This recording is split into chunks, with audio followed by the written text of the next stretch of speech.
শুধু আপনাদের কাছে আমাদের অনুরোধ, আপনারা এজেন্সি যে কাজ করবে তাকে সহযোগিতা যেমন করবেন, এবং সেখানে যদি কোনো রকম দেখেন যে কাজ কর্মের মধ্যে কোনো রকম কত ফারাক হচ্ছে, সেখানে কিন্তু রেয়াত করবেন না, কাজটা আপনারা নিজেরা বুঝে নেবেন। এই দায়িত্ব আপনাদের। আপনারা যেমন একই আসনে বসে সবাই কোন পাড়ার, কোন পরিবারের, কোন সমষ্টিগত ক্ষেত্রে, কোন গ্রামের উন্নয়নের যেমন প্রস্তাবটা দিয়েছেন আপনারা, তা আপনার কাজটাও আমাদের কিন্তু দায়িত্ব নিয়ে বুঝে নিতে হবে।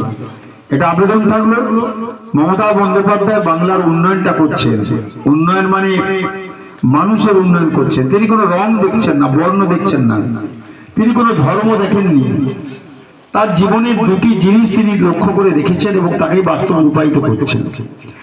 সে দুটি জিনিস কি না, জাতি বলতে একটাই জাতি, সেটা হচ্ছে মনুষ্য জাতি।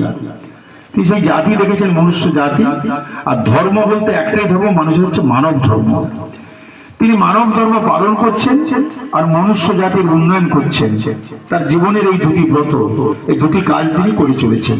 তাই তো তিনি মানবিক মুখ্যমন্ত্রী মমতা বন্দ্যোপাধ্যায়। আমি শুধু আপনাদের বলবো যে সারা বাংলায় যেভাবে উন্নয়নের জোয়ার বইছে, একটা ছোট্ট শিশু থেকে এবং বয়স্ক মানুষ পর্যন্ত প্রত্যেকের দায়ভার নিয়েছেন তিনি।